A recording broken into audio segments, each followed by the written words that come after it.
கர்த்தருடைய பரிசுத்த நாமத்திற்கு ஸ்தோத்திரம். இந்த புதிய மாதத்திற்குள் அடியெடுத்து வைக்கும்போதே தேவன் நமக்களிக்கும் கட்டளையும் வாக்கு தத்தமுமான வசனம் பரிசுத்த மத்தேயு எழுதின நற்செய்தி நூல் 28ஆம் அதிகாரம் 20ஆம் வசனம். மத்தேயு 28:20. நான் உங்களுக்கு கட்டளையிட்ட யாவையும் அவர்கள் கைக்கொள்ளும்படி அவர்களுக்கு உபதேசம் பண்ணுங்கள்.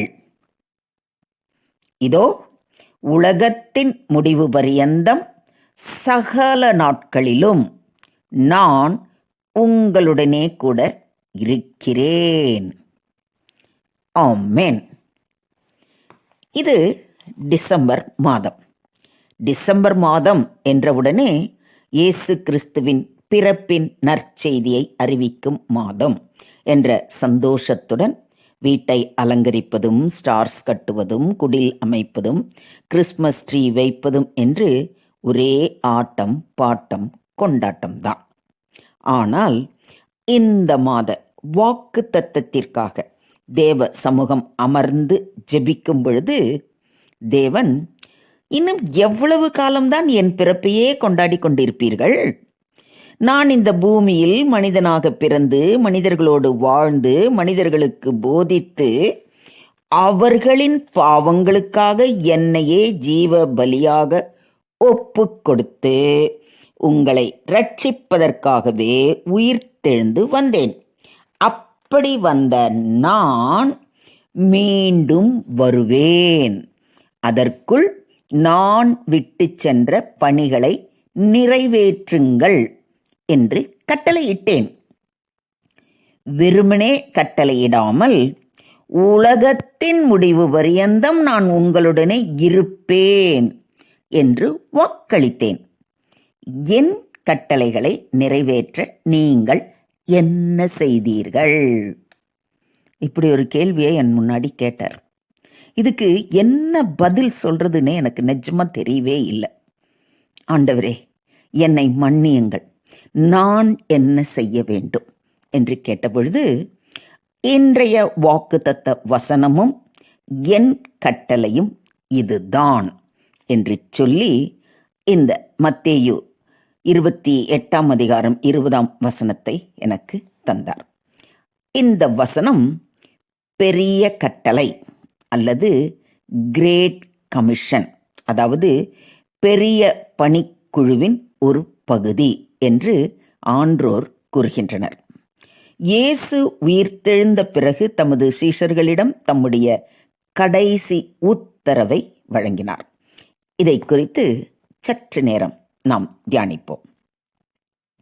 இங்கு இயேசு, நீங்கள் புறப்பட்டு போய் சகல ஜாதிகளையும் சீஷராக்கி பிதா, குமாரன், பரிசுத்த ஆவியின் நாமத்திலே அவர்களுக்கு ஞான ஸ்நானம் கொடுத்து, நான் உங்களுக்கு கட்டளையிட்ட யாவையும் அவர்கள் கைக்கொள்ளும்படி அவர்களுக்கு உபதேசம் பண்ணுங்கள். இதோ உலகத்தின் முடிவு பரியந்தம் சகல நாட்களிலும் நான் உங்களுடனே கூட இருக்கிறேன் என்றார். இங்கு இயேசு கிறிஸ்து தமது சீஷர்களுக்கு போதித்த அனைத்து விஷயங்களையும் சகல ஜனங்களுக்கும் போதிக்க சொல்கிறார். அவருடைய உத்தரவை ஒவ்வொருவரும் பின்பற்ற வேண்டும் என்றும் அது மிகவும் முக்கியமானது என்றும் அறிவுறுத்துகிறார். ஏனெனில் அது ஒரு முறையான வாழ்க்கை முறையை உருவாக்குகிறது. இது மற்றவர்களுக்கு நற்செய்தியை பரப்புவதற்கான கடமை. பிறப்பின் நற்செய்தி மட்டுமல்ல, அவர் நியாயாதிபதியாய், சர்வ வல்லமை பொருந்திய நீதி அரசராய் திரும்ப வரப்போகிறார் என்பதையும் அறிவிக்க வேண்டிய நேரம் இது. அப்படி அவர்கள் இந்த வேலையை செய்யும் பொழுது தேவன் அவர்களுடனே கூட இருப்பார் என்றும் உறுதி அளிக்கிறார். எப்பொழுது ஒரு பணியை செய்ய உங்களுக்கு கட்டளையிடுகிறாரோ அப்பொழுதே அந்த பணியை செய்வதற்கான ஞானத்தையும் ஆற்றலையும் தருவதோடு எந்த விதமான பிரச்சனைகளிலும் போராட்டங்களிலும் சிக்கி துவண்டு விடாதபடிக்கு கூடவே இருந்து பாதுகாப்பார். இது அவர் அவருடைய மக்களுக்கு விடாத சமாதானம், ஆற்றல் மற்றும் வழிகாட்டுதலை தருகிறார் என்பதை காட்டுகிறது. இன்றைய தியான வசனம் கிறிஸ்துவின் போதனைகளை எடுத்துக்கொண்டு அவருடைய சித்தத்தை செயல் வடிவமாக்க வேண்டியது எவ்வளவு முக்கியம் என்பதை புரிய வைக்கிறது. இதை முழுமையாக நிறைவேற்றுவதற்கான உறுதியையும் ஆவிக்குரிய ஆற்றலையும் இயேசு தருகிறார்.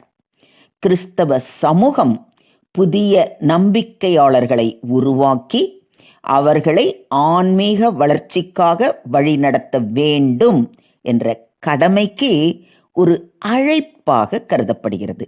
மொத்தத்தில் இன்றைய தியான வசனம் கிறிஸ்தவ நம்பிக்கையாளர்களுக்கு பயமின்றி தமது கடமையை செய்யுமாறு ஊக்குவிக்கிறது. ஏனெனில் இயேசு அவர்களோடு இன்றும் என்றும் இருப்பார்.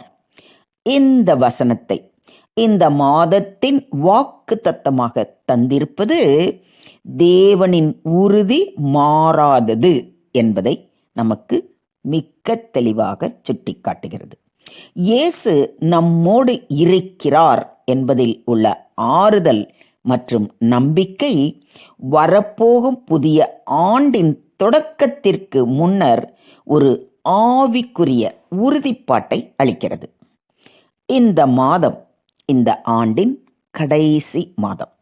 இது முடிவுக்கும் புதிய தொடக்கத்திற்கும் இன்றைய வாக்குத்தத்த வசனம் ஒரு தொடர் பாதுகாப்பையும் நம்பிக்கையையும் நமக்கு அளிக்கிறது.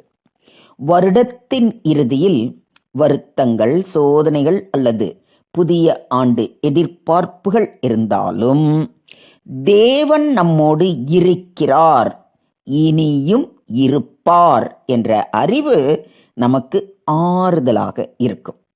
இயேசு இன்றும் என்றும் நம்மோடு இருப்பார் என்பதால் அவர் நம் வாழ்க்கையில் நடத்தும் செயல்களை அவர் பார்த்து கொள்வார் என்பதில் நம்மிடம் உள்ள நம்பிக்கை உறுதிப்படுகிறது.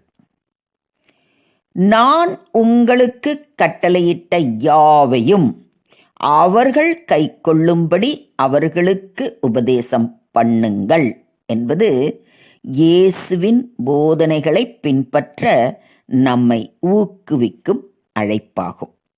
கடந்த மாதங்களின் நிகழ்ச்சிகளை மறுபரிசீலனை செய்யவும் எவ்வாறு நாம் கிறிஸ்துவின் சித்தத்தை நிறைவேற்றினோம் என்பதை கணிக்கவும் இது சிறந்த காலம். இந்த அழைப்பை மறுபரிசீலனை செய்து புதிய ஆண்டு ஆரம்பத்திற்கான ஆன்மீக பெருமையை நம்முடைய வாழ்வில் கொண்டு வர முடியும். இதை விசுவாசிக்கிறீங்களா? ஆண்டின் கடைசி மாதத்தில் சோர்வாக இருப்பவர்களுக்கு தேவனின் இந்த வாக்குத்தத்தம் மிகுந்த ஆறுதலாகவும் நம்பிக்கையையும் தருகிறது. தேவன் நம்மோடு இருப்பேன் என்று கூறிய உறுதி நம்முடைய ஆன்மீக பயணத்திற்கு மிகுந்த நம்பிக்கையோடு முன்னேற ஊக்குவிக்கிறது. எனவே இந்த கடைசி மாதத்தில் தேவனின் உறுதியான உடன் இருப்பை ஒவ்வொரு நாளும் உணர்ந்தவர்களாய் கடந்த காலத்தை நன்றியோடும் எதிர்காலத்தை நம்பிக்கையோடும் நோக்க செய்கிறது. இந்த நம்பிக்கையோடு தேவன் நமக்கு இட்ட கட்டளைகளை நிறைவேற்ற அவருடைய சித்தத்தின்படி அனைத்து ஜனங்களுக்கும் தேவனின் இரண்டாம் வருகையை குறித்தான விழிப்புணர்வை கிளர்ந்தெழ செய்வோமா?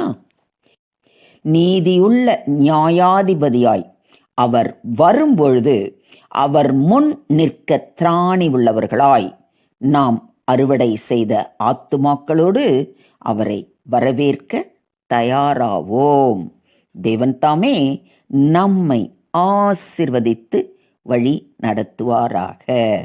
ஆண்டவருக்கு இந்த 11 மாதங்களை கடந்து 12வது மாதத்தில் அடியெடுத்து வைக்க கொடுத்த கிருபைக்காக நன்றி செலுத்துவோம். ஸ்தோத்திரம் ஆண்டவரே, ஸ்தோத்திரம் கர்த்தாவே, ஸ்தோத்திரம் ஸ்தோத்திரம் ஸ்தோத்திரம். துதிகளின் மத்தியில் வாசம் செய்யும் எங்கள் தேவாதி தேவனே, உம்மை நன்றியோடு துதிக்கிறோம், ஸ்தோத்தரிக்கிறோம் அப்பா. இந்த வருடத்தின் 11 மாதங்களை கண்ணின் கருமணி போல பாதுகாத்து இதோ இந்த 12வது மாதத்திலும் அடியெடுத்து வைக்கும்படியான கிருபையை தந்திருக்கிறீரே, அதற்காக கொடான கொடி ஸ்தோத்திரங்களை ஏறெடுக்கிறோம் அப்பா. உலகத்தின் முடிவு பரியந்தம் நான் உங்களுடனே இருப்பேன் என்று வாக்களித்திருக்கிறீரே, இதற்கு எத்தனை முறை நன்றி சொன்னாலும் போதாது ஆண்டவரே அப்பா. ஆனா இதுக்கு கைமாறாக நீர் கட்டளையிட்டபடி சர்வ ஜனங்களுக்கும் நீர் எங்களுக்கு கற்பித்தவைகளை போதித்து அவர்களும் உம்முடைய பிள்ளைகளாக உம்முடைய நாம மகிமைக்கு சாட்சியாக வாழும்படி ஆத்துமாக்களை ஆதாயப்படுத்தி உம்முடைய இரட்சிப்புக்குள்ளாக அழைத்து வருவோம் என்ற உறுதியுடனும் நம்பிக்கையுடனும் உம்முடைய பாதம் பணிகிறோம் கர்த்தாவே. யாரெல்லாம் என்னென்ன தேவைகளுக்காக உம்மை நோக்கி பார்க்கிறார்களோ அவர்களுடைய தேவைகளை நீர் சந்தித்து அவர்களை ஆசிர்வதித்து வழிநடத்த வேண்டுமாறு உம்மிடத்திலே கேட்டுக்கொள்கிறோம். மீண்டுமாக எங்கள் ஒவ்வொருவரையும் உம்முடைய கரத்திலே தாழ்த்தி ஒப்பு கொடுக்கிறோம். நீங்க பொறுப்பெடுத்துக்கோங்க, நீங்க வழி நடத்துங்க. எல்லா துதியும் எல்லா கணமும் எல்லா மகிமையும் ஒருவருக்கே செலுத்துகிறோம். மீட்பர் இயேசுவின் மூலம் ஜெபம் கேளும் எங்கள் ஜீவனுள்ள தகப்பனே, ஆமென். என் ஆத்துமாவே கர்த்தரை ஸ்தோத்திரி, என் முழு உள்ளமே அவருடைய பரிசுத்த நாமத்தை ஸ்தோத்திரி. என் ஆத்துமாவே கர்த்தரை ஸ்தோத்திரி, கர்த்தர் செய்த சகல உபகாரங்களையும் மறவாதே. Amen. May God bless you all with a very, very, very happy, prosperous, blessed, holy, peaceful, joyful, safeful, and successful month. God bless you all. Have a blessed month.